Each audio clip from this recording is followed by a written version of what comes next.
evening. Welcome to the final event in this year's Paul Revere Memorial Association Lowell Lecture Series. I'm Tegan Kehoe, the Research and Adult Program Director at the Paul Revere House. And thanks to funding from the Lowell Institute, we offer a series of talks each fall. So if you're just tuning in at our last lecture, I invite you to explore recordings of past talks, which you can find through our media partner, GBH. We've had a full program of Midnight Ride events this year. And on November 13th, we'll have a free concert commemorating the ride with Massachusetts Poet Laureate Reggie Gibson. There are flyers in the front or back, depending on your perspective, if you want to grab a flyer. And you can also see our website for more information. For many people, the 250th anniversary of the American Revolution is an opportunity to reflect on what's working, what's not, and how we tell our national stories. This lecture series has looked at how we tell the story of the Midnight Ride from various perspectives. Revere himself has been mythologized, myth-busted, and mythologized again many times in American history. So it's fitting that we close this series with a conversation with two of our favorite Revere biographers. Jayne is an independent scholar and the author of A True Republican, The Life of Paul Revere, published by UMass Amherst Press in 1998. Rob Martello is a professor of the history of science and technology at Olin College and the author of Midnight Ride, Industrial Dawn, Paul Revere and the Growth of American Enterprise, which came out in 2010 and is part of the Johns Hopkins series on the history of technology. Moderating the discussion is our own Nina Zannieri, the executive director of the Paul Revere House. Before we begin, I want to offer sincere thanks to our program partners for this series, including our hosts, Suffolk University, and especially the Suffolk History Department, the Lexington History Museums, Old North Illuminated, Evanston History Center at the Charles Gates Dawes House in Evanston, Illinois, and Made by Us. Our recording and live stream partners are the team at GBH. I've said it before and I will say it again, this team has done very impressive work to continue to make great programming happen and to make it accessible online, despite the challenges of this year. After the presentation, we'll have time for some questions. I'll pass the microphone around, and I'll also read aloud questions that have come in from the live stream. And now I will turn it over to you, Nina. Thank you, Tegan. I like to think of tonight as a chat with two of my friends. I've known Rob and Jayne for more than a couple days. I think of them as the kind of folks you might want to have a beer with, but also they are great scholars. Jayne's book is really what I would call a true biography. Rob's, I would say, contains biographical information, but is more of a deep dive into a particular topic. Both, however, have devoted a good deal of time to research, writing, and thinking about Revere's life and legacy, his accomplishments, his shortcomings, even whether or not there's still more to be learned about Paul Revere, which I think is a question that people sometimes ask. I think we can all agree that Paul is a wonderfully complex and deeply compelling historical figure. He's well known, but not known well at all. Constrained in life by his social status, his legacy is constrained by his Henry Wadsworth Longfellow-driven outsized fame.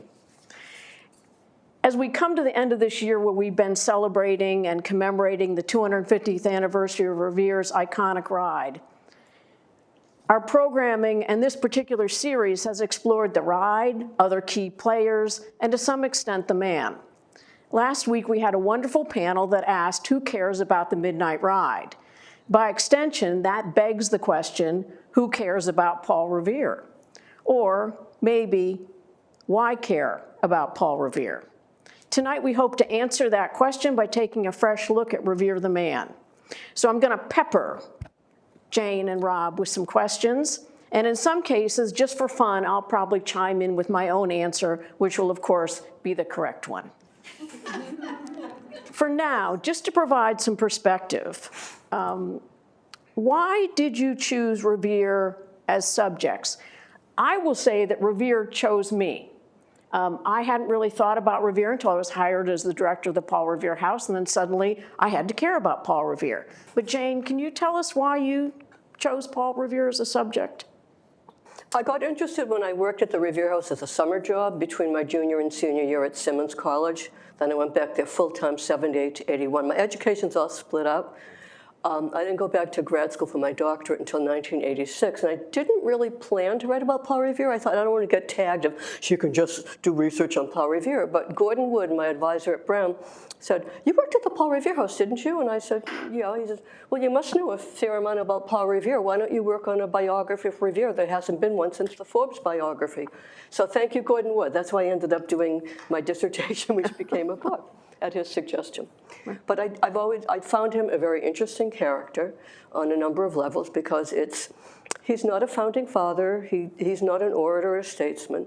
He represents a very important segment of revolutionary society, the people of middling rank. As he said, I'm a man of middling rank, though well off for a tradesman. So we get a kind of a window, and his story is not just his story. It's the story of Adam Colson, the leather dresser, and Gibbon Sharp, the shipwright, but nobody knows who these people are, right? But if I say Paul Revere, there's name recognition, and it tells a larger story of a segment of society who were very involved in the revolution. Rob, how about you, your story? Yeah, it's Why in some Paul? ways similar, especially where you were taking that, Jane, because Yeah. I'm a historian of science and technology, and so I really am interested in technologies and the ways that technologies shape human beings, shape lives, shape societal directions, but also the way that technology is shaped, right, by the thoughts, the actions, the politics of people. And kind of the unspoken goal that I had was, I don't want this to be boring, right? I don't want to spend my career looking at some small tweak to like shoemaking technology that only a certain number of experts in the world will ever care about. So I was looking for that name recognition you were mentioning, a thing that would open the door, but still have the robustness, right, of something rich and human, but actually that matters in the technological sense. So when I was in my graduate program, I was here in Boston, so I was able to say, oh, I'm near the Paul Revere House, and I've heard about Paul Revere, the silversmith. Hopefully there's enough for me to squeeze one paper out of this, right? I think there might be a paper's worth of topic here, right, that I could work on for a few months and tell that story, and people will care about it, and then maybe I'll move on. And then the door kept opening, right? And then as you start learning, you say, wait, it's not just Revere the silversmith. He's working with iron and with bronze and with copper, with all these different products, and politics come in, and economics, even environmental issues. So the more you start to follow this, it's almost like you're following a thread, and it keeps leading to others, right? And the door is expanding, and one paper became a dissertation, became a book. My students still call me the Paul Revere guy, right? So it kind of stays with you. So it's kind of the gift that kept on giving, just because of the richness of this person, not just his life, but the implications he had for the way we manufacture, the way we employ others, right? The way we connect artisan trades and sort of like the act of making to politics and to patriotism. So many dimensions like that. It just kept on unfolding for me. So as you've worked on Revere and continue to think about him, what is the one thing about him that you still find surprising? What really either surprised you as you were looking at him, or you say, boy, it either doesn't fit or it's novel? That's me first, perhaps, this time, right? So when I was doing my research, I thought of him, the word, we've had this conversation, Nina, many times, right?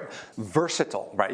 His versatility was very impressive. As a silversmith, even just starting there, he worked on so many different objects. So I would have said, wow, this seems like a person who doesn't know how to say no when a customer comes in and says, Mr. Revere, can you? He'd probably cut you off right there and say yes. And then he'd say, oh, wait, now what is it that you want? Right, and this goes, now, still surprising me, the nature of his versatility is much larger than I thought. It goes far, far beyond a person who just can manufacture lots of things, who's good at learning, good at making connections. This is someone who, throughout his long career and long life, which allowed him to have a long career, was versatile in terms of all the different actions that he engaged in and the energy he put into those, well past not just what was retirement age back then, what we would think of as retirement age. He was in his 70s, still pioneering new technical endeavors, but however, he's doing everything related to somebody who's trying to run not just one business, but many businesses. He's doing marketing. He's managing people, not just in an artisan apprentice way, but as beginnings of wage labor, like working on contracts. He's politically active, right? He really, I said it before, he sees himself as a patriot, not just through his midnight ride, right, but through his life of work, right, and saying, how can this help my country? He's thinking about raw materials materials about business connections, expanding his business, right, about employing his family in different ways. So I'm sort of getting into a different type of energy and versatility, connection building that he never stopped doing. Like I was ready at some point for him to say to his sons, okay, why don't you take this further now? You know, like I'll stick with what I'm good at, right? You know, not so. His sons often were running the thing that he just figured out so he could jump to the next one. So that never ceases to amaze me. Yep. Jayne, how about you? The role that Freemasonry played in his life, I mean, when I worked at the Revere's, I knew he was a Mason, but when I started doing all of the research, it allowed him an arena for leadership that he did not have in the larger society. Americans don't like to discuss the class system. Too bad, I'm going to discuss it. Paul Revere is a man of middling rank. He would never hold high political office. He's not an orator in Faneuil Hall. He doesn't write brilliant essays. His political thought you will see expressed in actions. But in the confines of his Masonic lodge, St. Andrew's Lodge and the Massachusetts Grand Lodge, he was respected for his leadership. He becomes a Mason in September 1760. In January, he's a Master Mason. He becomes a Royal Archmason, which requires more study. He holds his first office within a year. By 1771, he's Master of the Lodge. It makes him elevated, in not just in Masonic circles. In order to be a Mason, you have to be nominated by a member. Every member of the lodge has to vote you in. So it's a signal to people outside the walls of St. Andrew's Lodge. This is a man worthy of respect, a man of honor, virtue, and integrity. It also gives him lifelong customers. Without Masons, I mean, Paul Revere's Masonic brothers fund not just the silver shop, they go to his other businesses. Yeah. It introduces him to people like Dr. Joseph Warren, and the role he would play within the lodge, vis-a-vis with Dr. Warren, he always serves under him. It's the same role he plays in the Patriot organizations. It gives him status, and although he's not known as an orator or statesman, his Masonic addresses are really quite eloquent. Everything's digitized now. You can go on Masonic genealogy, and it elevates him in the world. And he feels he's part of a large worldwide movement in Masonic circles, but also in the revolutionary movement. There's a connection between the ideologies of both movements. Now, you've set me up, the two of you. Because what surprises me about Revere is what a mediocre soldier he is. And you've just, you're being kind. You've just laid out all of these leadership qualities, innovation, networking. But when it comes to the military, he never makes that work. Although later in life, he will call himself Colonel Revere. So he liked that. He liked that sort of connection. But in terms of being up to the challenge of military, and I sort of thought he was a military hero, you know, when I first started thinking about Revere. And he's really not. That's probably the last thing he is. Yes. But I'm just curious as to how you feel about that piece of him, why that doesn't work. The military part in particular, yeah. like what's going on there. I just threw a question in that I didn't give you in advance. I know that's cheating. I love the curveball. Yeah, that keep me on my toes. I need that in life. Yeah, well, it might connect to something that I was going to talk about. Like we're thinking about where he operates well, right? You know, and where he maybe doesn't operate as well. And one thing that I was going to say, so I'm cheating a little bit. I'm going to connect this to a question that you did ask, right? Because my answer to the two are connected. Because I love Paul Revere. He's given me I owe him my career, so like I'm really respecting a lot of the things he did. But when I noticed a lot of his strengths and weaknesses, I did notice he's very confident, right? You know, and that's a strength that leads to the weakness of sometimes he doesn't quite gauge how he's perceived by others, right? You know, and so there's something about that where sometimes, you know, he's saying like, oh, I figured this out. Oh, there's a good answer to that. Let me solve the problem. In the shop, that's working pretty well, right? You know, he's able to confidently suggest a line of direction. I think we could make it this way. I think we can rearrange our processes that way. And then if he's right, it's perfect. If he's wrong, it was a good start, right? We could then adjust. When he's working with other people, maybe overconfidence isn't the right thing. And I feel like I've seen sometimes him get impatient, right? You know, when he's corresponding with others who he feels aren't quite up to snuff. And so this is where, so when I think about, right, some of the military things, he's sort of like, oh, I've solved that problem. I think I've got an answer. And in the military, it doesn't quite work that way. You know, you have to sometimes work up to your superiors and do things their way, even if you think there's a better way, and, you know, trying to explain yourself, or just, you know, try things in a different way, but sort of suspend your disbelief and do something. And I don't think he was political in that way. So that's my thought. I'm going to turn to my colleague here for help to bail me out of this question. Revere's very ambitious, which is his great strength, but his great weakness. Yeah. It leads to a lot of disappointments. He desperately wanted a Continental Army commission as a colonel in the Continental Artillery. He didn't get it. Some of it is kind of common sense. He really had no military experience. He served as an artillery lieutenant in the 7 Years' War, but he did not see any action. Right. But there's a series of letters exchanged between John Adams and Henry Knox, and they're discussing candidates for this position. They're not discussing people by name, but by qualities. Knox uses, it's a very common 18th century expression. He said, an officer should be a man of reading and reflection. Now, Revere was a reader. He belonged to the Boston Library Society after the Revolution, and he's kind of self-educated. But I don't see Revere sitting in a book-lined study saying, let me reflect. He's a man of action.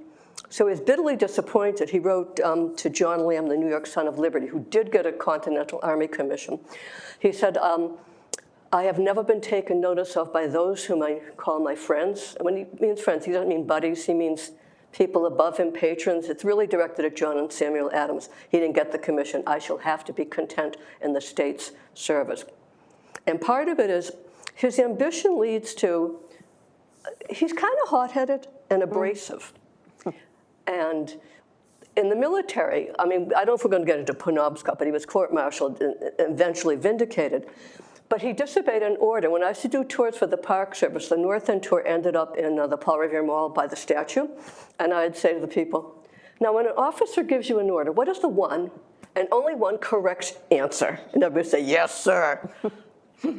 Revere is not a yes, sir kind of guy. Yeah. So that leads to disappointments. You know, it's interesting too, and I know David knows about this.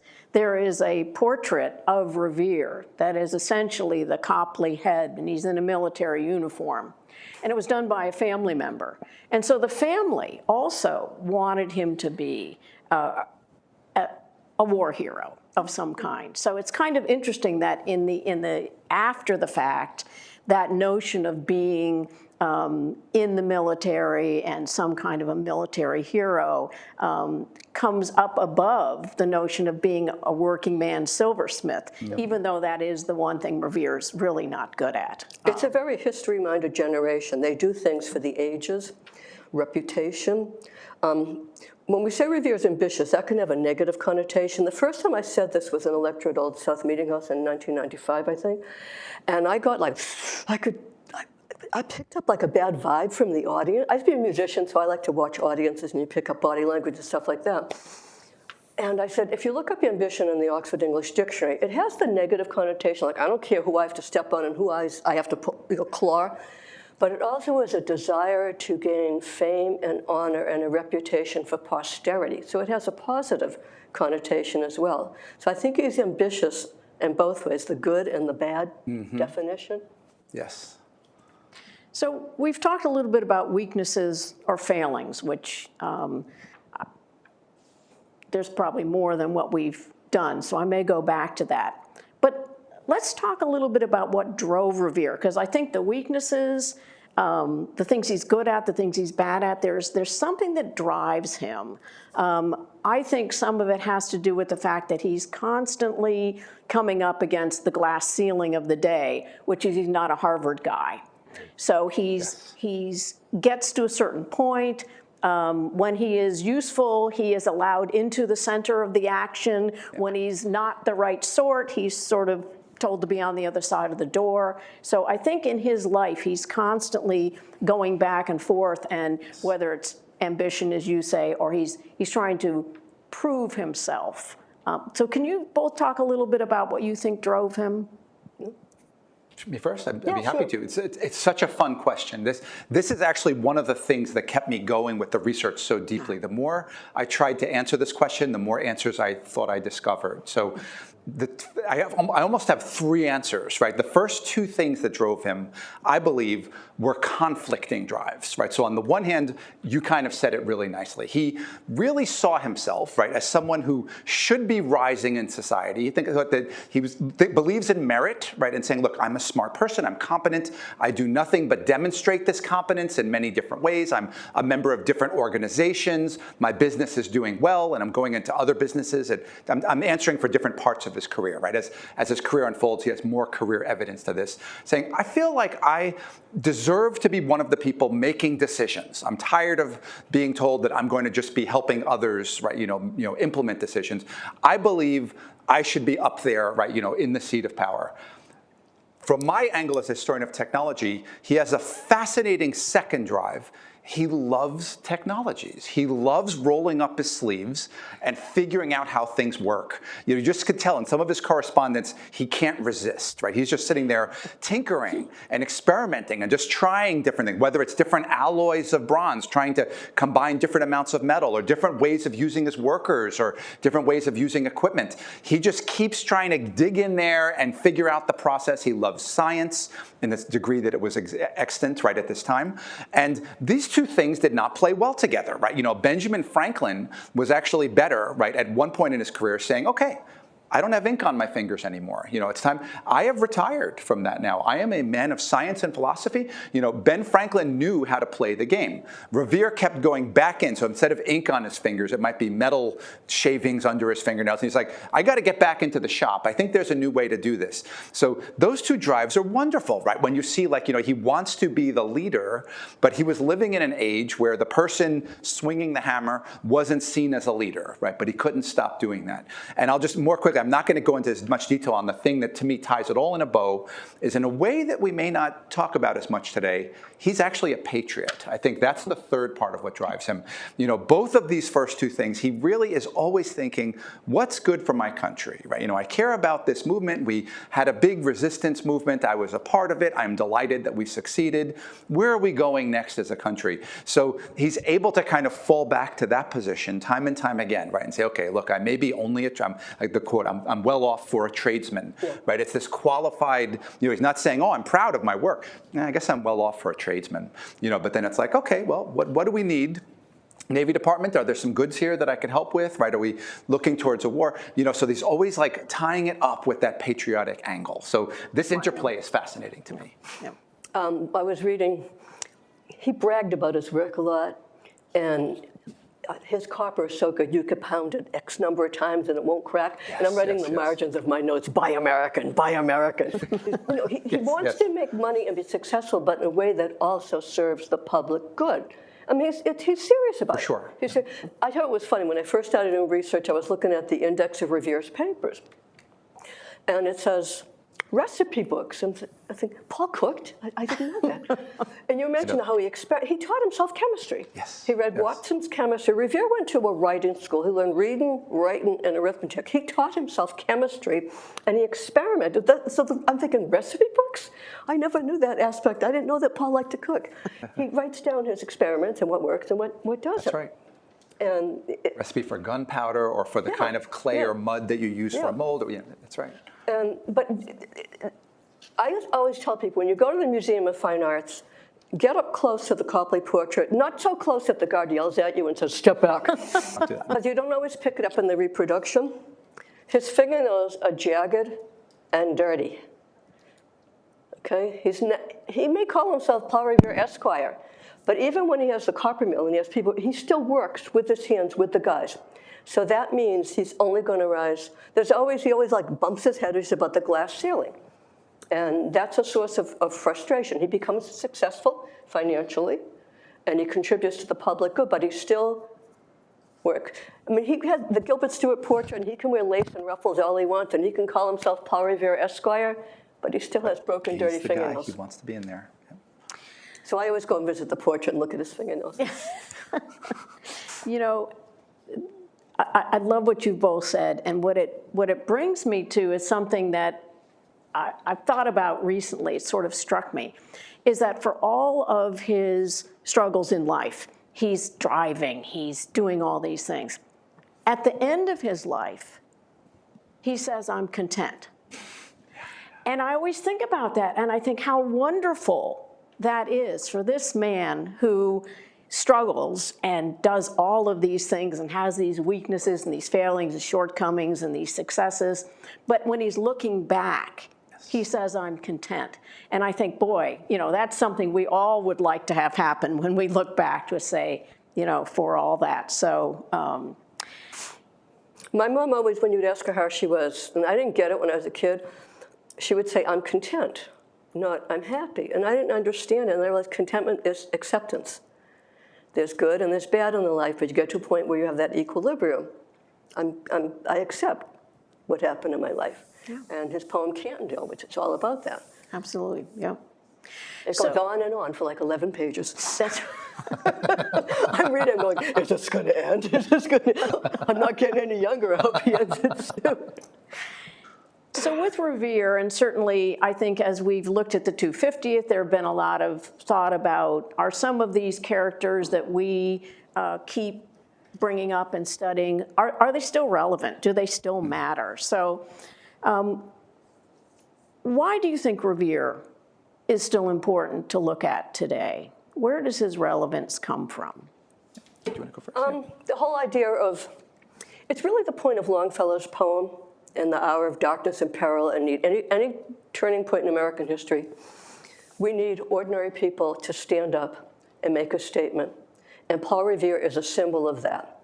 And that's why even today you have to look at, in every turning point in American history, when there's a struggle, ordinary people rise to the occasion.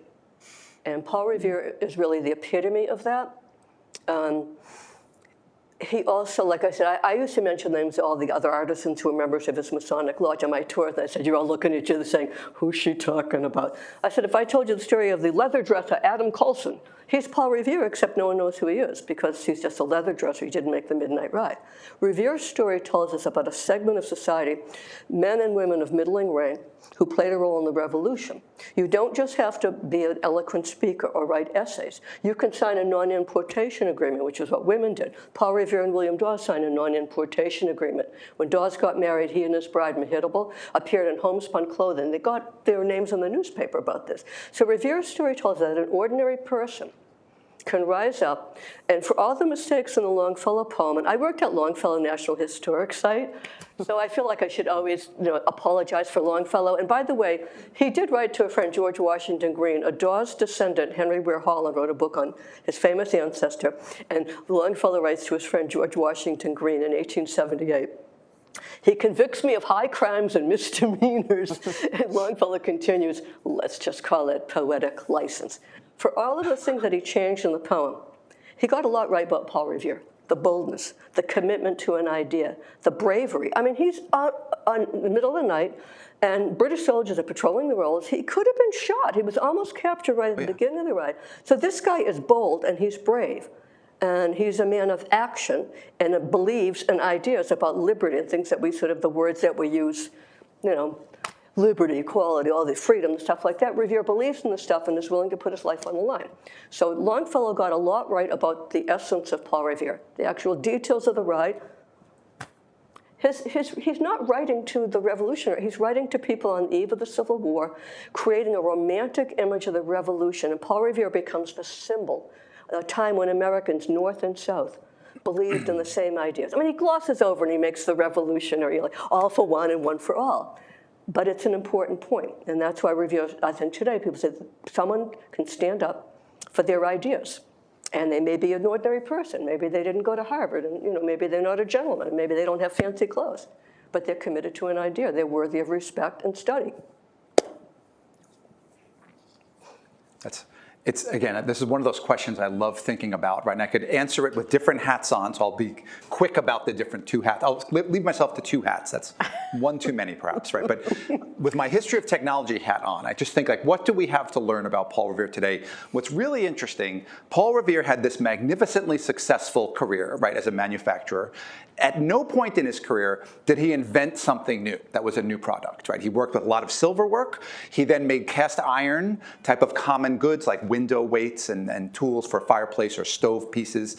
He worked as a bell caster. In fact, I think I hear a bell right now sounding behind me, right? So thank you. I thought it was my hearing aid. That was it. No, I think that's all been timed beautifully with this response, right? And then cannon casting, then copper bolts and spikes, and his big, I call it the holy grail of his career, he was the first American to roll copper into sheets to protect the outside of naval vessels. But they had been done before. England had been doing this for some time. At no point did he invent a new product. And so a lot of times in history, we just say, okay, well, who invented each one of those things? Let's tell that story. And a lot of the history that we should be celebrating are these ideas of technology transfer. Someone saying, look, I'm going to bring that to America. I'm going to do it differently. I'm going to use what I've learned as a silversmith to deal with bronze work in a different way. I'm going to apply that knowledge to a different field. So he's making these connections. He's helping his country catch up with another country, even though it doesn't surpass that other country, which is England in this case, the high-tech power of its day. But he closes the gap considerably through his own career, right, by the end of it. And those stories are worth celebrating too. So I think this is very relevant. We're talking about startup companies right now, and we often focus on like the new idea that's never been done before. But sometimes it's an existing idea that you're looking at differently is the thing we should be really focusing on or encouraging. So that's my first answer. The quicker answer maybe that I'll give, and this one I could say pretty quickly, it builds on what Jayne's excellent answer, right, is I mentioned before, I see Paul Revere, when I look at his writing and I think about what he's done, including the contentment at the end of his life, a lot of that has to do with his patriotism, right, his idea that this is the revolutionary, right, who gave what he had, right, and gave all that he could to the revolutionary movement, saw it succeed, saw his country go through some challenging times, and was doing his best to try and move things in the right direction. Nowadays, just what can we learn today? If someone walked in here and said, I'm a patriot, most of us would not take that in a positive way. We'd say, okay, what are you selling? Right? You know, what's your angle? This, regardless of party, regardless of what's going on, we'd say, okay, what are you about to justify? Right? You know, what of your own endeavors are you about to try and promote using patriotism as a brush, right? And all that. And that's a shame to me, right? That's a shame. We've sort of gotten a little more cynical, right? A little bit less earnest, right? For someone like Revere saying, look, I'm actually doing this for my country, also for himself. I think that's what you were saying before. I said, yes, I think I should be enriched by this hard work I'm doing. He didn't hesitate. So he was not saying I'm going to give away all my income or anything like that. No, no, no. He wants to thrive, but he also is doing it because he sees it as moving his country forward. He's just sort of earnestly making that claim. It's really a touching point, right? That to me, sometimes it's a shame, right? That seems so dated and naive almost. Like, okay, really, a patriot? Come on, what are you pushing here? What's your angle here? What are you trying to do? And I think there's something we could learn from this person, right? From this example. So I just wanted to end on that. So that's my sneaky second answer to your question, Nina. Had to get two in because there. he briefly was a merchant, and he's selling like useless goods, luxury goods. And when he transitions with the bells and the cannon, he's making things that are useful for his society and also making money. That's correct, and employing people, And right? Employing right. others, building up some local knowledge, right? Some of his workers would go on and start their own company, so he was very excited about that. Absolutely right. So now I'm convinced that this Revere guy is pretty good. So my question is, does he merit further study? And and the reason I ask that is that people often will say, oh, you know, all the Revere silver's been found, I'm sure, or all the documents have been found. And the answer to that is no, they haven't. Revere silver pops up from time to time and surprises us, and documents pop up from time to time. And in fact, I want to share a document that recently came to our attention. We actually had it on display for a little while. We don't own it, but it's a wonderful letter. It's a business letter, and Revere loved to add little personal notes at the end of his business letters. Why waste the paper? You can always have a note to your kids. And so this is from an 1810 letter from Paul to his son Joseph Warren Revere, and it's all full of business and ships coming and going and copper and all kinds of things. But at the end, he says, our families in general are well. I'm the only invalid. The disorder that was in my face and hands has got into my legs, which makes it very difficult to walk. But my health is good. In short, I find myself an old man. And so we find these letters, or these letters pop up, and suddenly we have this little window into Paul as an aging gentleman. And I love the fact that he complains about his hands and his legs and his feet and then says, I'm in good health. So his perception of that was that this is just what happens when you get older. So I certainly think he merits further study, if only because there are things out there that are going to sort of come to light. And for me, and I know, Rob, you and I have talked about this, I would love someone to look at his workforce and the sort of transition from the workforce in a silver shop, which is a smaller operation, to him being able to figure out how to run a mill operation. And I go back to the military thing. If this was a guy who could figure that out, but he couldn't figure out how to work around ordering men around in a military setting. But for me, that would be an area that would be rich. So for each of you, is there an area that you think should be looked at more closely, other than the one I just gave you? Other than that awesome one. Oh, do you want to go first, please? I tried to find a little bit more about his thoughts about slavery. Interesting. Yeah. There's no evidence he ever owned an enslaved person. There's nothing in his books. And there's no statement by, one of the problems is most of his papers are business papers. The handful of letters we've talked about is political ideology, but there's no place where he says, I am opposed to slavery. There's a letter from a man named Thomas Wadsworth to Revere. From what I can piece together, Wadsworth was originally from Boston and was living in South Carolina. He's writing a letter to his old friend Paul Revere describing his situation in life. And he writes to Paul, I have X number of acres of land and I own 9 slaves. And he writes, I know what you'd say. Would you like to be a slave? And all I can say is, that's what they do here, and ask me no more about it. I do not have Revere's letter, but obviously from what Wadsworth says, Revere is opposed to slavery. So every once in a while I'll go back and see if I can get at that in another way. For somebody of his time and place, he's very open-minded about things. I think he probably didn't approve of slavery. His youngest daughter, Mariah, had a very good education, so he felt that women should be educated. And in a lot of areas, and he doesn't seem to have the anti-Catholic bias that's very common in this time period. He's friends with Moses Michael Hayes, a fellow member of the Masonic Lodge, who's Jewish.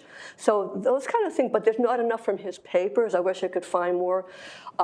I tend to look at miscellaneous collections. I like to get, my best stuff comes from miscellaneous collections, where there's not enough to make up a collection of one person or family. So every once in a while I go to the miscellaneous collections in MHS, Mass Historical, and I do it chronologically. I pick a time period I think might be, and just kind of flip through, and every once in a while something pops up. You have to be careful when you do research, because sometimes people, just the way today they create an image on social media, that people do craft an image. So when you look at the accounts of things, you've got to go, maybe there's another way of looking at this. But I would like to find more about his thoughts on slavery. It's such a fun, before I answer, I just want to say I love that you brought up the Wadsworth letter in this letter. It's such an excellent answer. And the Wadsworth letter, I remember when I was in grad school reading that letter, I was cracking up. First I had to figure out, was I reading it correctly? And then I was saying, because Wadsworth, in effect, right, he writes to Revere. So it's all in a letter, right? It sounds like it's almost a phone conversation. No, it's a letter that Wadsworth is writing, saying, hey, here's my status here. And I can imagine you asking me this. Here's my answer, and don't ask me that again. And it's like, Revere didn't say anything. This is you, right? You're inventing the whole conversation and getting mad at it, right?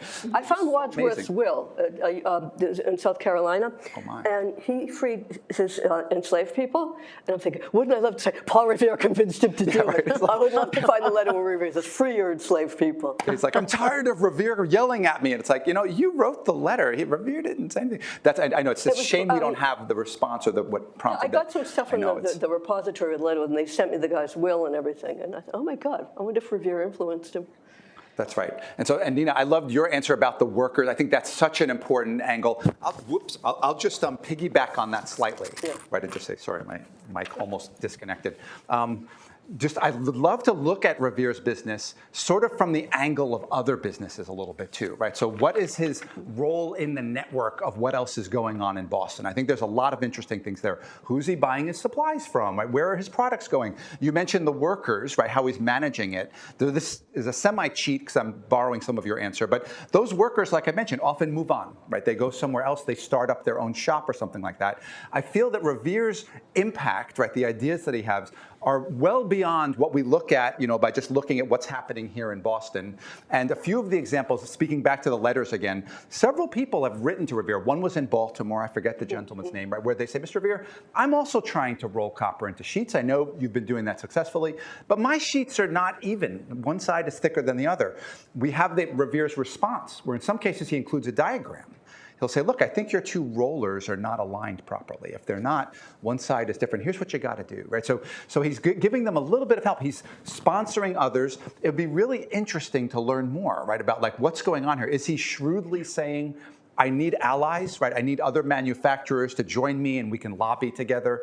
Is this back to the patriotism? And he's saying, look, we might be going to war with Great Britain any year now. Right? The more of us manufacturing this stuff, the better our Navy will do. Is it some other motivation or a different set of things? Such an interesting question, right? That I think we could dig into more.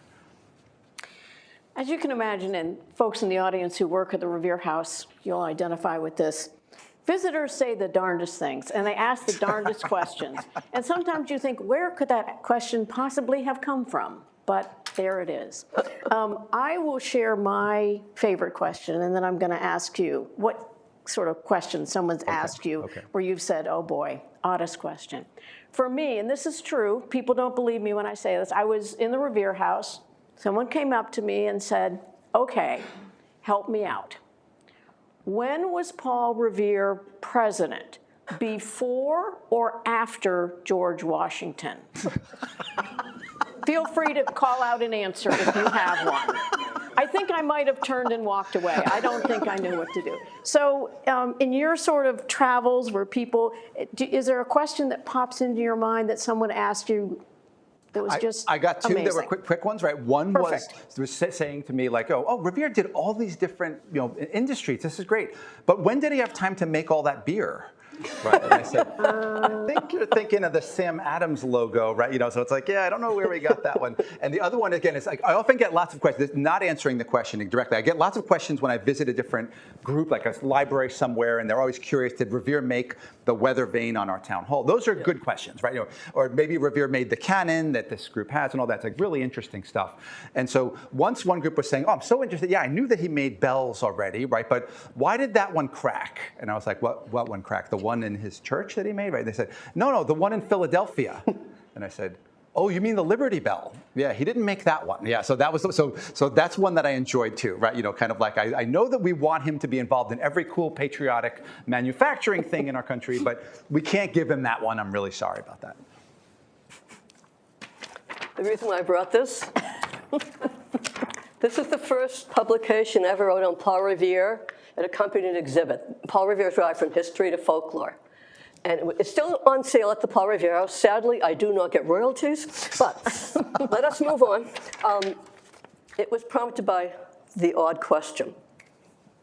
I worked at the Revere 76 as a student, and then I went back 78, and I think it was like 78. Somebody asked me, I heard Revere was drunk and fell off the horse when he made the ride. Oh, I went, what? And it started coming up like every day for like a couple of weeks. And it must be they heard it on a tour or something. So I was trying to like hypothesize, where would a story like that originate? Is there some kernel of truth there? So one of the first stops Revere made on his ride is very critical, not just to warn people in houses, but militia captains, so they in turn would send their teenage son out and round up the rest of the men in the company. So he stops at the home of Captain Isaac Hall, what is now the town of Medford, then Mystic, Minuteman. Medford was famous for the distilling of rum in the 18th century. That was a big, big market in Massachusetts and Rhode Island and New York. So I was like being kind of funny and sarcastic, and I said, well, maybe he stopped at Captain Hall's home, and Hall offers him a mug of rum, and that gives Revere the courage to finish his ride. And maybe he was drunk and fell off the horse. And everybody laughed, and they left the room, except one guy stayed behind. And he looked left, and he looked right to make sure everyone had left the room and gone upstairs. He reaches his hand over the railing and says, "Hi, I'm a descendant of Captain Isaac Hall. You never know who's going to be on your tours." He said, "My family told that story not to be cynical. That was my family's connection to history. My ancestor gave Paul Revere the mug of rum that gave him the courage to carry out the midnight ride." And we told that out of affection and our love of history. But there's another possible explanation. In 1968, when they reenact the ride, the rider is from the governor's, what do they call it? The governor's? National Lancers. Yeah, national. And it's in the Boston Globe. Apparently, the guy playing Revere fell off the horse. And it's in the Boston Globe. So I think the assumption was, must have had a couple of drinks. He fell right out of the saddle. So you don't know where stories come. The hardest part of working at historic sites is not bursting out laughing or saying, "Are you an idiot?" No, especially when you're after the Park Service, when you're in uniform, you can't say that. So I had like a whole internal monologue going on. But sometimes the stories and the myths are not completely wrong. If you backtrack and you try to figure, is there some element of the story that might be true, and then it got embellished. During the bicentennial, it was a very cynical time of debunking. A lot of Paul Revere never married the bride, blah, blah, blah. But the thing is about debunking, what's really fun about debunking is you have to be important for somebody to want to tear you down. So in a way, it's kind of a backhanded compliment, But there was a lot of negative stuff in the bicentennial. I was so glad it was over. Now I just have to live through Rev 250. We used to joke and say, well, at least we'll be dead for the next one. But there was a lot of negativity. And if people, I try to make people laugh, because if people laugh, like their shoulders, if they relax, it opens up their mind. If they think about it, they realize, of course that couldn't have happened. If you can get people laugh, they go, oh, wait a minute, there's another explanation for this. All right, here's the big one. We've got a couple big ones left. Should I get my asthma asthma inhaler out? If Paul Revere walked in that door right now, what would you want to ask him? I'm going to answer for me, because at the Paul Revere House, Paul says nothing about the house. Nothing. Doesn't say, I liked it, I hated it, the rooms were big, the rooms were small, I had green paint, nothing. So I would want to have a little chat with Paul Revere about what the house was like. Then I might have to cry because we'd have to make changes, so I don't know. That would be one. So if you could ask him one question. One question. I would have to ask him about the different things that he did throughout his life. What was your favorite, product to make, right?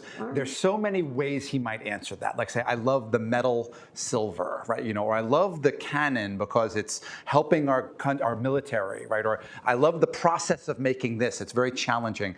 I would like to know where he comes in there. And I'm hoping the answer isn't, oh, this one made the most money, right? I don't want that answer, but I'll take that answer if that's the truth. But I'd like to know, if you, Mr. You did all these things, which one really speaks to you? Would you keep doing if you could keep doing it more? And then see what else we could learn from digging into that one. Yeah. Okay. Right. Jane? Because he has such a strong personality, I would ask him, is there anything you would change about any decisions you made in your life? It could be personal, it could be political. I'm pretty sure I know what his answer would be. What would his no. answer be? Heck no. Heck no? I'm trying to clean up the language. I might have children in the audience. And I don't think he would have. I think he was very firm in his opinions. Interesting. And once he made a decision, I don't think he went back and rethought about it. That's just an opinion. Well, we do fantasize about having a seance and getting some of those answers. I don't know that that's going to happen. So I'm going to do one more question, and then we'll open it up, because I've had so much fun asking all these questions. I'm sure you have some. Who is your favorite Revere author or biggest influence? And you can't say each other, because no. That was Can't do that. getting ready. So it's this is sort of, who should we read after we've read your books again? Yeah. Again, but a Revere author, we're saying, or something. Could be a Revere author, or another author who influenced your work on Revere? I'm going to open it up a little. I've got a sneaky answer. You took my first answer, was sitting right next to me, right? Okay. So, but I'm going to play by the rules, right? I'll give you one. And I hinted at it earlier, right? I said this. When I was writing about Paul Revere, I actually learned a lot from studying Ben Franklin too, right? So I want to say there are many good biographies, right, of Benjamin Franklin. So the shelf groans under the weight of them. They have many different answers to that. But the ones that focus on his early life get at some of these interesting issues of what happens when you're born at the bottom, right? And you are an artisan and you are getting ink on your fingers and you're working very hard, but you have dreams, right? That you've got ways of contributing to our society.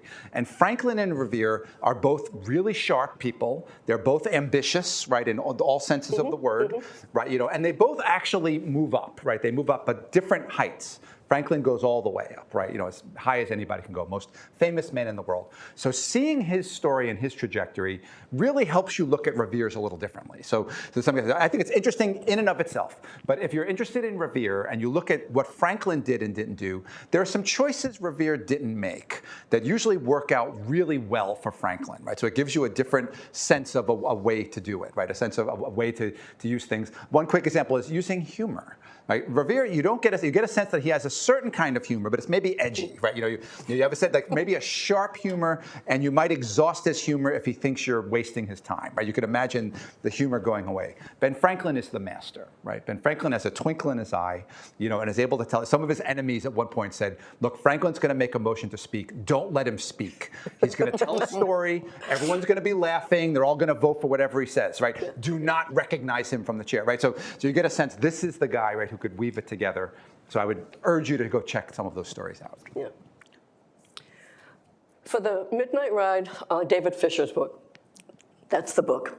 The Esther Forbes biography is interesting for painting a colorful picture of Boston, but it lacks footnotes, so a lot of times that's a little frustrating. I actually like Elbridge Henry Goss, the 2-volume biography, 1891. It's still, I just saw it today on Amazon, but it's also, you can read it for free on Internet Archive. And then for the Masonic research, there are 2 equally important books, Steve Bullock, Revolutionary Brotherhood, and Edith Stebeckley's Paul Revere and Freemasonry, and the article that he did for the Artisan Businessman exhibit you guys did. I think those are excellent. I mean, for me, Esther Forbes is interesting because people either love it or don't. When we have staff members read it, and some people they they can barely make it through, and other people love it. I like the fact that Esther is also breaking a glass ceiling. She's writing at a time when academic historians are not really fond of women who are not academic historians pretending to be academic historians. And she is frustrating. The one thing where you go, oh, please, Esther, let there be a footnote, and there isn't.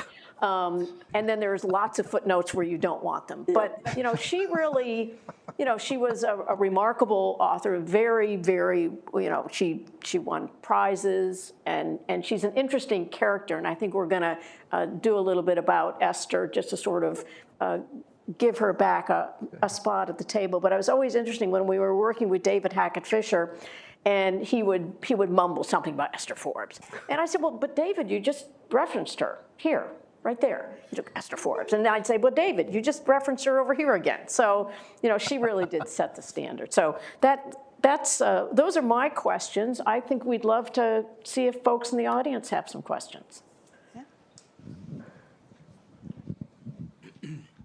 Hi. So I'm not trying to self-aggrandize, but I want to introduce myself. I'm the director of another Paul Revere museum, which is opening in Canton in just a month or so. The Paul Revere Museum of Discovery and Innovation, about his role in copper in Canton. We obviously have a lot of exhibits about Paul Revere and his life and the choices he made and the stuff he made and everything. I don't think we have anything about Masons. I know nothing of this besides, I mean, hearing that he was a Mason and you're kind of alluding to connections that being a Mason helped him out quite a bit. And I'm just curious about that. Is there a point, I mean, when you get into after the war, and he's making all these bells, and he's making cannons, and he's working on the USS Constitution, and then he's rolling copper, and then he's cladding the USS Constitution in copper. Is there a point at which he doesn't need the Mason connections anymore? Or It ends kind of mysteriously. When I was doing research at the Massachusetts Grand Lodge, I'm reading the Grand Lodge proceedings.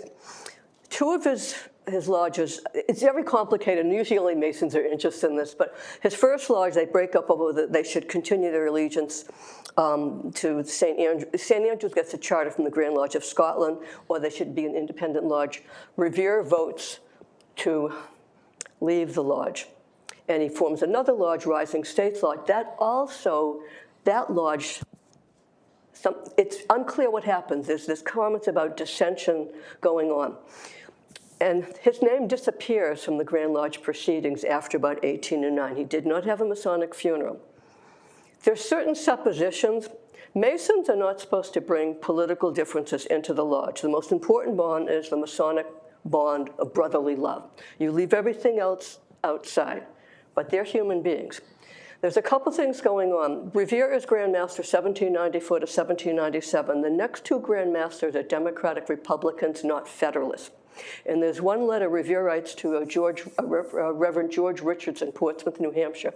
They're complaining about the declining quality of Masons with the Jeffersonian age. But that's it. There's not a whole lot of that. There's a couple of comments. Now, the boring explanation is he's starting the copper mill in Canton. He's going back and forth between Boston and Canton. He's an older guy. Maybe he just doesn't have the time.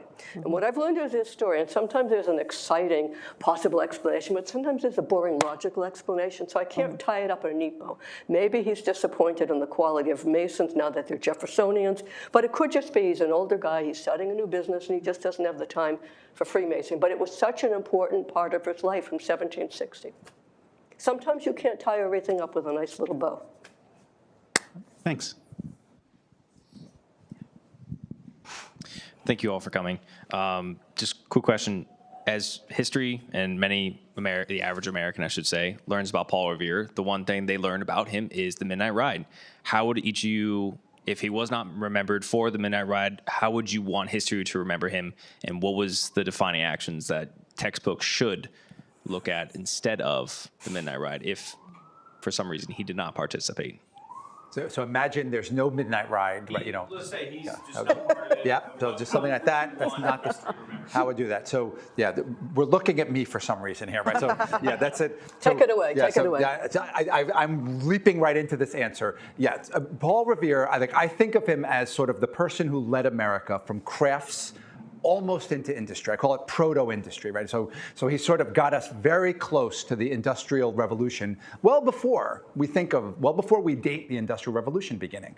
So he begins as a craftsman. He has apprentices. He has the art and mystery of his trade, right? He's working with all of the bespoke practices that we think of as crafts. And by the end of his career, he is bringing in wage labor, double entry accounting, some standardization of goods. He's going towards standardized ideals, right, for his work, different relationships with raw materials, and I could go on and on. So he is really trying hard to not just catch up with England in terms of the things he makes, but catch up with England in terms of the way we should make them and even surpass England. And he is very much responsible for a lot of these things moving forward. Not singly responsible. There's others doing what he's doing as well. But wow, is he moving it forward. And this is a craftsman. So this is someone who was an apprentice at one point. So I think that's worth remembering for right there. Yeah, I think he was probably most proud of his achievements from the silversmith to the proto-industrialist entrepreneur.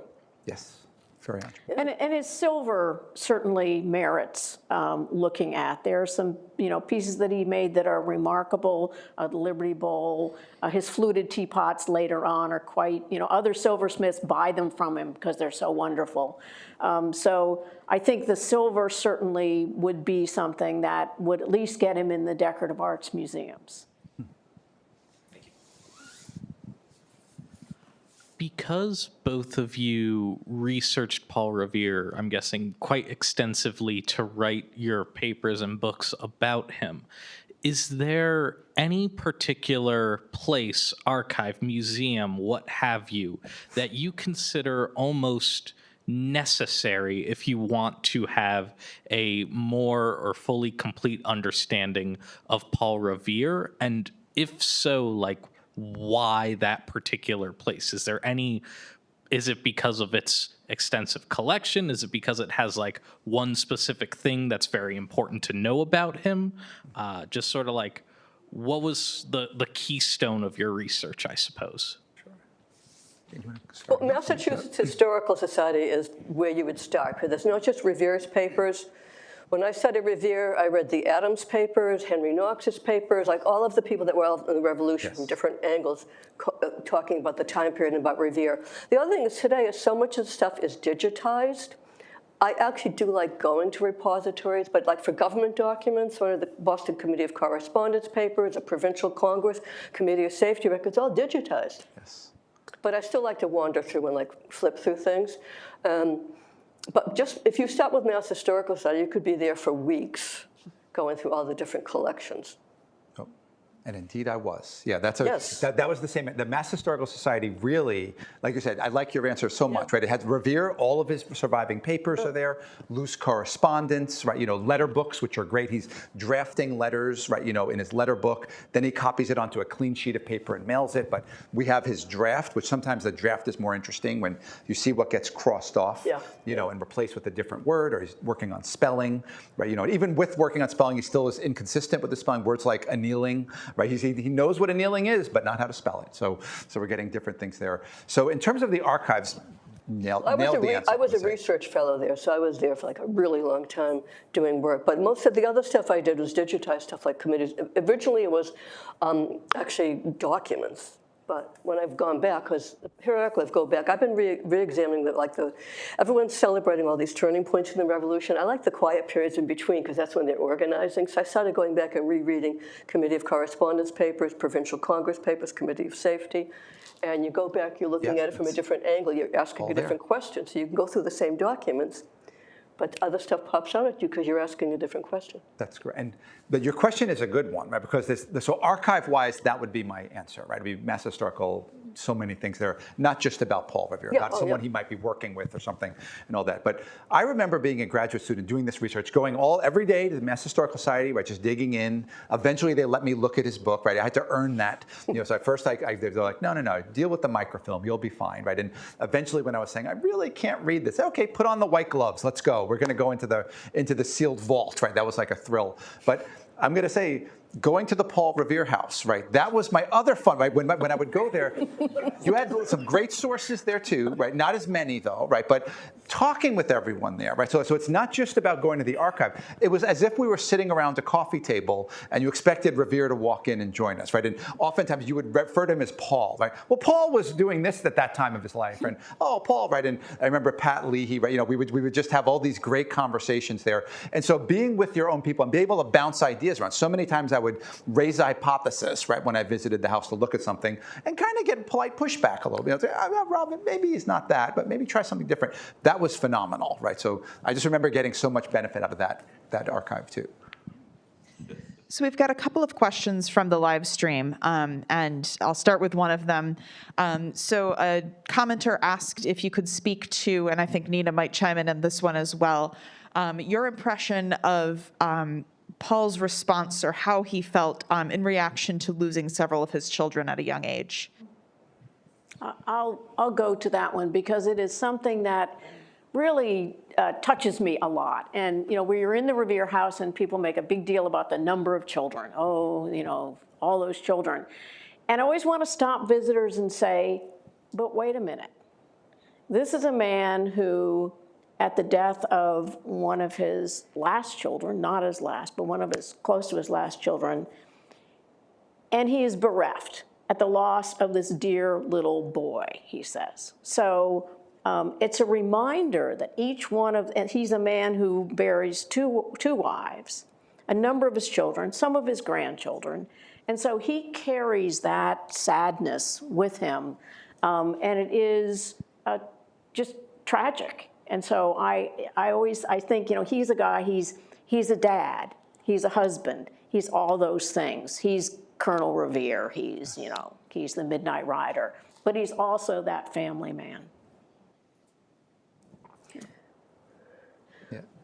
There's when he has the third son named John. Yep. The first one dies, and he writes to somebody, "I fear I shall never have another son again."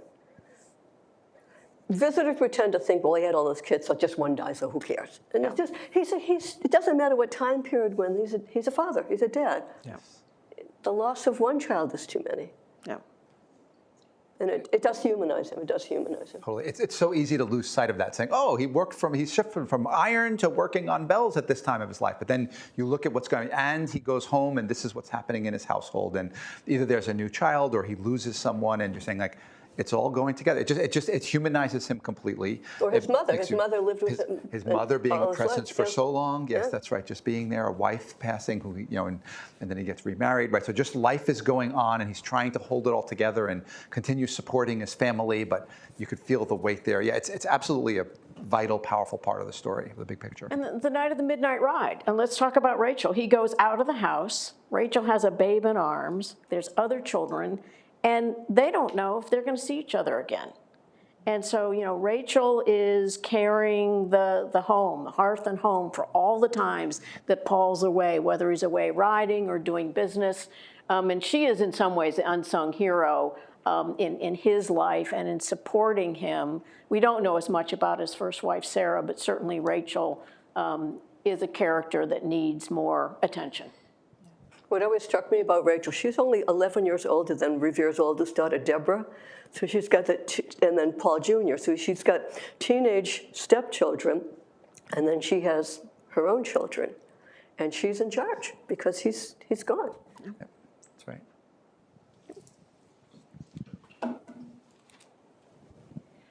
So in the spirit of spitballing around the coffee table at the Revere House, as you said, tell me, what do you guys think? What's Paul Revere if he were in our world today? He's got a software company. It's a B corporation. Like, where do you see him, like, if he was in this world? I would say that was almost the question I would ask him, would be like, what do you think of AI, right? I'd have a hard time not asking that question, right, and just doing that. But I was mentioning these different things that motivate him, right? And I feel like his eyes would be saucers, right, as he looked at all the technology, and he would want to get involved in that, right? So probably, he comes from metalworking, he might start there, but I could just imagine him seeing the role of technology, right, in advancing society and all the connections, and he's a roll up your sleeves and dig in kind of guy. So you could picture him asking enormous numbers of questions, finding the books, right, suddenly saying, books, more books than I could dream possible, just digging in. But he has that entrepreneur side to him too. He would not just disappear in a library and never be seen again. He would be making a connection. Like, okay, what do we need? What's the new product here? How can I go try and connect to it? That's the way I think he would try to operate. Our world is different now, right? It's not, we have a lot more knowledge, a lot more education needed to catch up to the point where you're contributing. So it could be a challenge, but he has the drive. He's sharp. I think he'd be just racing, right, to get in on one of these. He's maybe a startup, right, if he could. If not, maybe just get hired as high as he could into a good company where he could start really pushing boundaries, right, and doing something wild. I tend to be a contrarian, so I always like to look at the differences to understand each time period on its own, the different cultural, social, and political values. So I find it difficult to figure out what an 18th century, 19th century person would think about this society today. I don't understand it, so I don't know how Paul Revere would, to be honest with you. I see Paul sending one of his sons to sneak into SpaceX and figure out what they're not doing right and then make a better rocket. I believe they call that industrial espionage. It's exactly what it is. Espionage, way to catch up fast. Yeah, okay. Another question from the live stream. Where in Boston was Revere's workshop located? And can you provide a little kind of geographic context for that? Yeah. You want to talk about it? Yeah. So Clark's Wharf, the original silver shop. yes, right. Okay. Yeah. So Which is approximately, if you're walking up Hanover Street, on Clark Street. Of course, the waterfront came closer. And then after the Revolution was Cornhill, which would have been roughly Washington Street area, like sort of near the end of Washington Street near Old South Meeting House. That became more classy real estate. What's interesting about the 18th century compared to today, the closer you live to the water, the more money you got. And the 18th century, when Revere moved inland from Clark's Wharf into North Square, that's a sign of upward mobility. It's the exact opposite of today. Right. Yeah, his shop moves around. Yeah. Right. And he may have been, there's some sense that he was moving closer to his customer base, Yeah. or maybe he was getting a better deal on rent Yeah. Right. at a different location. So the shop was not in his backyard at 19 North Square. North End, right, is what we're Or talking his about. basement. So, no, Yeah, not the visitors basement. always thought his shop was in the house. Yeah. And then the big move is when he eventually relocates to Canton, right? At first he has 2 locations, and then he just completely moves into Canton, largely because there's more space there and there's water power, right, to drive the rolling mills that he needs there. So he buys some property out in Canton on the river, right, and he has a property that had water wheels in the water, so he can get up to speed pretty quickly on that one. I don't know if I should ask a question that you can debunk a thought I have about Revere and his engraving, or if I should ask a question about his relationship with Joseph Warren. So if you want a debunking one, I've got that. Or We alternatively. go with the debunking one? Yeah, what do you think? Are we in the mood to debunk? Right, Go with the yeah. I'm sick of talking about Revere and Dr. Warren. I've done several lectures recently. Okay, so this could be a misapprehension on my part, but my understanding was that someone did a depiction of the Boston Massacre and gave it to Paul Revere to engrave. But my understanding is that he sort of took that other artist, that other work, and created his own plate, the one that we largely know today of the massacre. And The Pelham engraving. from that, he earned enough money to buy his home. Well, I don't know if it directly up to buying his home. There's no international copyright law till I think was 1891. So it's fairly standard practice for engravers. A lot of Revere's engravings are copied from British magazines, and he just changes certain things for an American audience. So Pelham did the engraving first, Henry Pelham, who's a half-brother of John Singleton Copley. And Revere sees a copy of it, and he adapts it. And he gets it to market, and he makes money. And then there's a letter, and it's not clear whether Pelham actually sent the letter to Revere. He accuses him of, you robbed me, as though you robbed me on the highway, blah, blah, blah. And in the Clarence Brigham's, the standard book on Revere's engravings, he writes he's not sure that Pelham actually sent the letter to Revere, that it may have been a draft. So you could say, on the one hand, by our standards, say Revere basically stole his work. On the other hand, there is no copyright law, and that's standard practice. So with Revere, there's always, you have to look at things in 2 different ways. Is he just saying, I'm trying to do something to get people fired up and see what happens when we have soldiers in our town, in a peaceful British town, you see what happens, people are slaughtered in the streets. Is that in his mind the patriotic motive, or is it also a little bit of his ambition? And I think it's probably a little bit of both. But we can't judge them by our standards, because this is standard practice for engravers to copy other people's work. It's a piece of propaganda. I mean, the soldiers are standing in front of, it's supposed to be the custom house, and the sign that says Butcher's Hall. Get it? They're butchers. Yeah. So, and it's an amazingly, imagine if you lived in Virginia, and you open your paper, and there's Boston News, and you find about the bloody massacre in King Street. 5 people were killed. Now, that's a tragedy for 5 people and their families, but the word massacre is a loaded term. And you see Revere's engraving, the streets run red with blood. This is propaganda, and it was very effective. Artistically, that's a personal thing. I would say look at both Pelham's engraving, Revere's, and make up your own mind which one you think is better. And I'll just jump in very briefly. I don't know off the top of my head how much money he made from the engraving, but he had already purchased the house several weeks before the massacre. Yeah. So whether he put some of the earnings towards paying off his mortgage is a question, but it would not chronologically be that, all right, now I can make it, now I can buy a house. But that's a fun myth. Other questions? Yeah.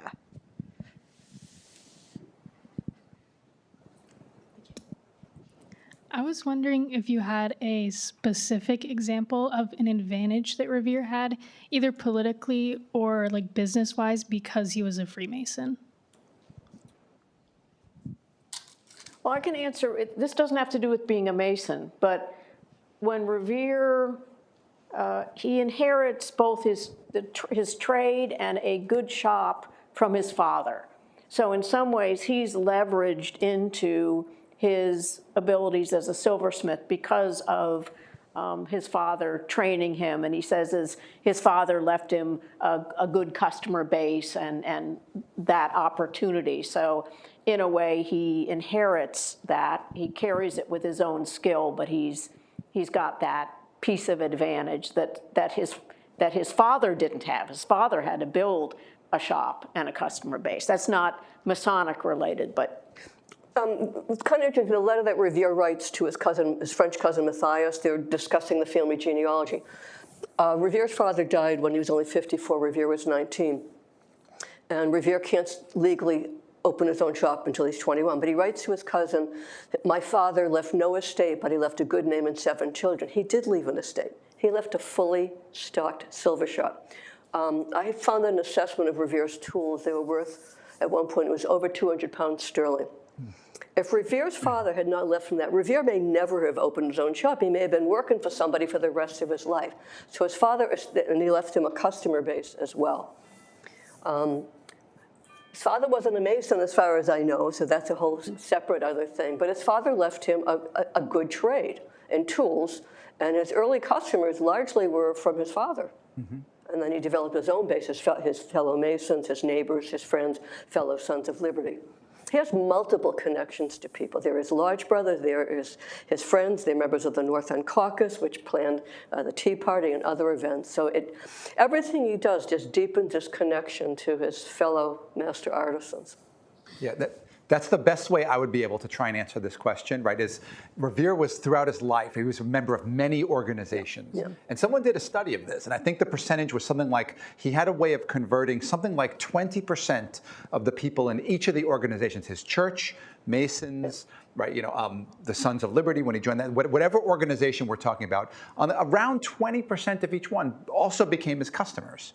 So it's interesting. So he's such a good networker, right, that he's like, so you can imagine him in church. He's not sitting there marketing his wares or anything, but he's like chatting with people afterwards. He's a friendly guy. And at some point it's like, Mr. Revere, I was in the market for a new teapot. Let's have that conversation, right? And sometimes it works out. So the Masons were a good group, right, for him to be practicing that. I think that was absolutely an advantage that way. In terms of like a specific, like, oh, this Mason was this person who opened this door for him, I'm not aware of that. That might be impossible to prove even, right? I'm not sure. Well, he made stuff for Masonic lodges, but also for individual. He made Masonic jewels, but they also bought non-Masonic stuff like teapots and dinnerware. He also sold to the lodge. That's a great point, actually. Right? The lodge itself would be his customer, right, for certain things too. And they trusted him to make things like ceremonial jewels and certificates because he understood the symbolism of those things. Certainly, a lot of the people who are the leaders in the sort of patriotic movement, Dr. Joseph Warren and others, are Masons as well. So you have a social structure and a structure that's built on a lot of people being Masons at the time. So it's a little hard to unpack the advantage versus the fact that these are just his friends and colleagues. Mm. So we have time for maybe one more question if we have any others in the room. Otherwise, we have some live stream. Yes. So it seems like every description of Revere ends up saying he's a middle-class artisan, he's not a founding father, he was just an everyday guy. But we keep talking about him. We can't stop talking about him. I mean, we write books about him, we preserve his house, we put his face on cookware and buses and stamps. If Revere was here today, I mean, we keep saying it, if he walked through the door, what would he think about his legacy? He'd love it. He wrote 3 accounts of the Midnight Ride. The first one, the deposition, probably written within a few days of the ride. The second deposition is just he corrects some grammar and punctuation. Third account is a longer letter to Jeremy Belknap of the Mass Historical Site. It's published 1798. We don't know the exact date. But he has an opening paragraph. He says, I'm providing you some facts and anecdotes about events prior to the Revolution, which I do not recall to have read in any history book. I have a unique perspective. So I think he would love it. I'm from Revere, Massachusetts, named for Paul Revere. There's Revere, Mass., Minnesota, Pennsylvania, and Missouri. I think he would have delighted in the impact of Longfellow's poem, have towns named after him. He had a strong, healthy ego. So I think he would be delighted that we're still talking about it. And he'd probably be saying, no, you got that wrong. You got that wrong. Yep. He liked it. He liked the attention. He liked leaving his mark, I think, in the world. When Belknap actually published the letter the first time, he omitted the first paragraph and Revere brags about his unique perspective, and he just jumps right into Revere's account of the Midnight Ride. When it was reprinted, I think 1876, they put that back in, and that really tells us more about Paul Revere. I could not agree more. I think he would be thrilled, right? I think, right, if you look at the things he valued in his life, right, and I say we could even use a symbol, right? When a silversmith would make their piece of silver, they would stamp their maker's mark onto it. Sometimes silversmiths would subcontract to each other. So someone might say, look, could you make the handles? I'll buy them from you and put them on the teapot that I'm making. The person making the handle would try and sneak a maker's mark onto the handle. Revere would just smash over that with his, right? It's like, no. This is the Revere maker's mark here. This is my silver. I don't care if you made the handle. The only maker's mark we see is mine. And that was actually, it was both like feeling like, oh, I have a reputation to uphold, and he wants to get more business, right? Someone might say, oh, this is a beautiful teapot. Oh, Revere made it. Great. I'll go buy from him next time. So knowing that we're still talking about him, right there, he's happy. I think right there, full stop, he's thrilled, right? The fact that we are talking about him for his patriotic service, the Midnight Ride is still being celebrated, big boost upwards, right? He's very happy about that. The fact there are still family members, direct descendants named Revere, right? He loves his family, right? He's always talking about them. Thrilled, right? He'd be very happy about that. There's still a Revere Copper Products, right? Headquartered in Rome, New York, right? I think he'd be delighted about that. I cook on Revere ware all the time. Revere They ware. were my mom's right, from the 50s. Just like that. That's right. That was a them. division sold off from his company. It went through different things there. We mentioned Revere ware. I mentioned Revere Copper Products, right? His work lives on in that way. So I think that he would be just absolutely delighted. But like you said, he'd be sitting at this table, taking the microphone off of me, right, and explaining like his side of like, well, here's what you got wrong, Rob. You messed up this part, right? So yeah, he'd be right in it. And I agree. And I imagine him standing in front of the statue and saying, I love it. Taller, thinner, younger. How we all want to be remembered. Well, thank you. Thank you all so much. Oh, Thank you. thank you. Thank you so much.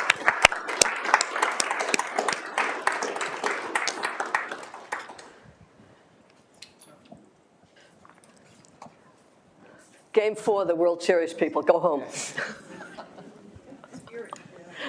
I was going to discreetly turn my phone on to get the score. Okay, who stayed awake for all 18 innings last night? I made it to 15th inning. I had taken Benadryl. I'm sitting there. You know, when you snap your neck 3 times, it's time to get up and go to bed.